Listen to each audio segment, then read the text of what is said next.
বেশ অনেক দিন পরে অল্প একটু গরু মাংস দিয়ে আজকে খিচুড়ি রান্না করলাম। আমার মেয়েটা এমনি ভাত খেতে চায় না, কিন্তু খিচুড়ি, পোলাও, বিরিয়ানি যাই দিবেন তাই খাবে। আর বিকালে ফল কুড়াতে যেয়ে কী ফল পেলাম সব কিছুই কিন্তু আপনাদের সাথে শেয়ার করব। সকালে নিজের মতো করে কাজকর্ম শেষ করে আমি রান্নাঘরে চলে এসেছি এখন রান্না করতে। তো এখানে অল্প একটু গরু মাংস বের করেছি, অল্প করেই খিচুড়ি রান্না করবো। আইরা সাদা ভাত একদমই খেতে চায় না, ওকে পোলাও, বিরিয়ানি, খিচুড়ি এগুলো খেতে দিলে ও নিজের থেকেই খায়। বাসমতি চাল অথবা পোলাও চালের যাই রান্না করে দিবেন তাই খেতে বেশি পছন্দ করে। তো এখানে কিন্তু আমি চালটা ধুয়ে পানি ঝরিয়ে রেখেছি। গোশটা ভালোভাবে কষানো হয়ে গেলে নামিয়ে রেখে চালটা এই পাত্রে কিন্তু আমি ভেজে নিচ্ছি। আর চালটা কিন্তু খুব ভালোভাবে পর্যায়ে ভাজতে হবে, তাহলে কিন্তু খিচুড়ির স্বাদটা অনেক বেড়ে যায়। চালটা যদি ভালোভাবে ভাজা না হয় তাহলে কিন্তু খেতে অতটা ভালো লাগবে। চালটা এই পর্যায়ে ভালোভাবে ভাজা হয়ে গেলে মাংসটা চালের ভিতরে দিয়ে নেড়েচেড়ে আরেকটু মিশিয়ে নিচ্ছি। আর আমি ডালটা আগে থেকে সিদ্ধ করে রেখেছি, সেই ডালটা কিন্তু এখন এ পর্যায়ে দিয়ে দিচ্ছি। ডালটা দেয়া হয়ে গেলে খুব ভালোভাবে একটু ভেজে নিচ্ছি। তারপরে আমি খিচুড়িতে যে পানি ব্যবহার করব এটা কিন্তু গরম করে নিয়েছি। সব সময় খিচুড়িতে গরম পানি ব্যবহার করলে কিন্তু স্বাদটা ঠিক থাকবে। এদিকে আয়রা ল্যাপটপ দেখছে, দেখেন নিজে নিজেই কিন্তু গোসল করেছে। মাশাআল্লাহ, আমার মেয়েটা নিজে নিজে গোসল করা, নিজে নিজে গা মোছা শিখে গেছে। ও এখন আমার কাছে গোসল করতে চায় না, গাও মুছতে চায় না।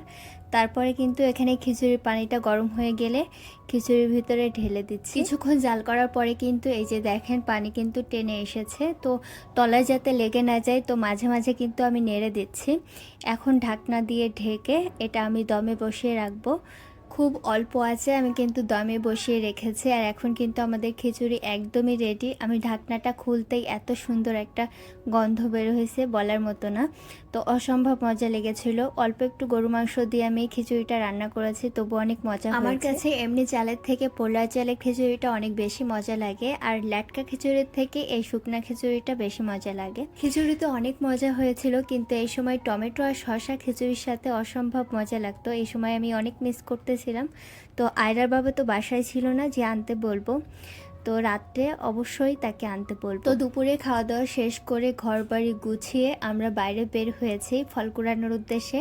এই যে আয়রা দেখেন ফুল ছিটতেছে, আর গাছে অনেক ফুল ফুটেছে। আপনাদের অবশ্য দেখিয়েছিলাম কামরাঙা গাছে অনেক কামরাঙা পেকেছে, আর প্রতিদিনই কিন্তু তলায় পড়ে।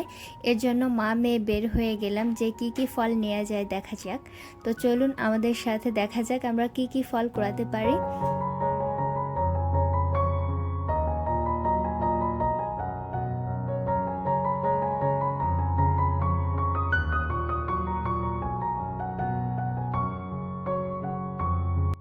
এই সাইডে একটা লেবু গাছ আছে, আপনারা বলবেন তো এটা কি লেবু। এই লেবুর শরবত করলে কিন্তু আমার কাছে অনেক বেশি মজা লাগে। এটা কাঁচা অবস্থায় অনেক বেশি টক থাকে আর অনেক রসালো এর ভেতরে। তো এটা দিয়ে আমি কিন্তু জুস করে খেয়েছিলাম একবার, এবারও তৈরি করবো আর আপনাদের সাথে কিন্তু শেয়ার করবো। এটা আমার অনেক বেশি মজা লাগে।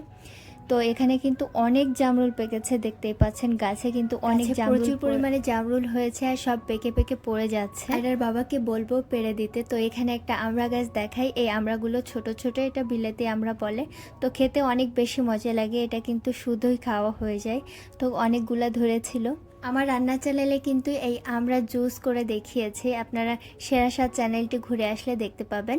তো আয়রাকে দিয়েছে, আর অনেক বেশি খুশি। আর এই যে মা মেয়ে এই ফলগুলো কুড়িয়ে ফেললাম, এখন এগুলো রুমে নিয়ে লবণ মরিচ দিয়ে খাবো।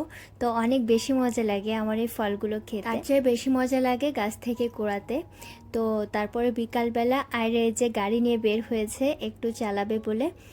আয়রা অনেক বায়না করছিল ওর বাবার কাছে যে রসগোল্লা খাবে। তো ওর বাবা রাত্রে রসগোল্লা আনছিল আর ওকে আমি খাইয়ে দিচ্ছিলাম। সে তো খুবই খুশি রসগোল্লা পেয়ে।